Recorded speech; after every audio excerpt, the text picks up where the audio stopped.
आज हम बात कर रहे हैं 2018 की, उस घटना की जिसने दिल्ली के बुराड़ी इलाके को, बल्कि सच कहें तो पूरे देश को दहला दिया था। हाँ बिल्कुल। एक ही घर में रहने वाले परिवार के 11 सदस्य मृत पाए गए। जी। हमारे पास इस केस से जुड़े कुछ रिपोर्ट्स और लेख हैं और आज हम कोशिश करेंगे इन्हीं स्रोतों से समझने की कि आखिर उस घर के अंदर हुआ क्या था। हाँ, और सिर्फ ये नहीं कि क्या हुआ, बल्कि ये समझना भी जरूरी है कि किन हालात में, मतलब एक पूरा परिवार इस अंजाम तक पहुंच गया, इसके पीछे के मनोवैज्ञानिक पहलू क्या थे। ये वाकई बहुत ही उलझा हुआ और दुखद मामला है। बिल्कुल। तो कहानी शुरू होती है 1 जुलाई 2018 की सुबह से। चुंडावत परिवार, जिन्हें कुछ लोग भाटिया परिवार भी कहते हैं, हाँ, उनके एक पड़ोसी ने देखा कि भाई सुबह काफी देर हो गई है और उनकी जो किराने की दुकान थी वो बंद है। रोज सुबह खुल जाती थी वो। अच्छा। तो जब वो देखने के लिए घर के अंदर गया तो जो मंजर था वो दिल दहला देने वाला था। हाँ, 10 लोग, परिवार के पुरुष, महिलाएं, यहाँ तक कि टीनेज बच्चे भी, वो लोहे की ग्रिल से लटके हुए थे और सबके चेहरे कपड़े से ढके हुए, मुंह पर टेप लगा था, हाथ पीछे बंधे हुए। मतलब नजारा किसी भयानक रस्म जैसा था। और परिवार की जो सबसे बुजुर्ग सदस्य थी, नारायणी देवी, 77 साल की। जी, उनका शव दूसरे कमरे में मिला था। ऐसा लगा कि गला घोंटा गया हो। जो बात सबसे अजीब थी वो ये कि घर ने कहीं भी, मतलब जबरदस्ती घुसने के या लूटपाट के कोई निशान नहीं थे।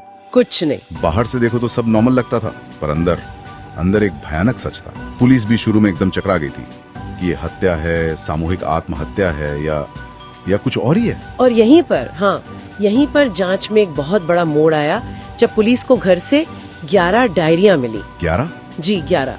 और ये कोई ऐसी वैसी डायरीज नहीं थी, ये पिछले 11 सालों से लिखी जा रही थी और इनमें बड़ी अजीबोगरीब बातें लिखी हुई थी। 11 साल? बाप रे, ये तो बहुत लंबा टाइम है। ऐसा क्या खास था इन डायरियों में? इनमें ना परिवार के जो दिवंगत मुखिया थे, भोपाल सिंह, उनकी आवाज में निर्देश लिखे थे। उनकी आवाज में? मतलब दावा ये किया गया था कि उनकी आत्मा परिवार के छोटे बेटे ललित चुंडावत के जरिए बात करती है। अच्छा। हाँ, और डायरियों में छोटी छोटी बातों से लेकर बड़े बड़े अनुष्ठानों तक के निर्देश थे। घर कैसे चलाना है, पैसे कहाँ लगाने हैं, बच्चों को कैसे पढ़ाना है, यहाँ तक कि कौन कब क्या खाएगा, ये सब भी। मतलब एक तरह से पूरा परिवार उन डायरियों में लिखे निर्देशों के हिसाब से जी रहा था। पर सिर्फ निर्देशों से मौत तक कैसे पहुंच गए, ये समझ नहीं आया। देखिए, डायरी की जो आखिरी एंट्रीज थी ना, उनमें एक खास अनुष्ठान का जिक्र था। बड़ तपस्या नाम दिया गया था उसे। बड़ तपस्या? बरगद के पेड़ वाली? हाँ बिल्कुल। जैसे बरगद की जड़ें लटकती हैं ना, वैसे ही उसमें लिखा था कि परिवार को मोक्ष पाने के लिए एक क्रिया करनी होगी जिसमें उन्हें लटकना होगा, बिल्कुल वैसे ही। और ये भी लिखा था कि डरना नहीं है, क्योंकि शरीर छोड़ने के बाद आत्मा मुक्त हो जाएगी और उनके पिता उन्हें बचा लेंगे। हाँ।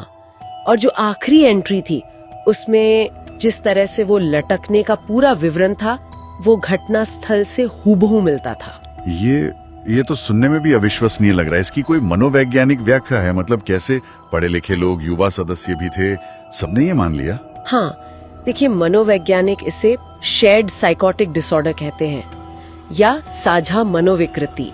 Shared psychotic disorder? जी, इसमें होता ये है कि एक कोई प्रभावशाली व्यक्ति होता है, इस केस में शायद ललित, वो किसी भ्रम या वहम का शिकार होता है और धीरे धीरे अपने आसपास के करीबी लोगों को भी उसमें शामिल कर लेता है, उनको यकीन दिला देता है। अच्छा। ललित ने 2007 में पिता की मृत्यु के बाद ही ये दावा करना शुरू किया था कि पिता की आत्मा उससे बात करती है।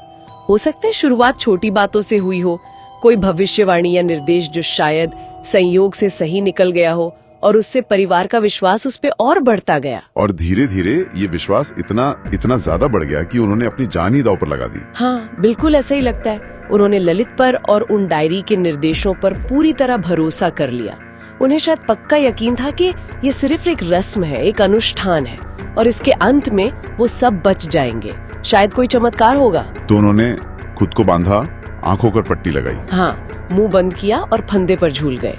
ये मानते हुए कि ये मौत नहीं है, ये मोक्ष का रास्ता है जो उनके पिता ने दिखाया है और वो उन्हें आखिरी पल में बचा लेंगे।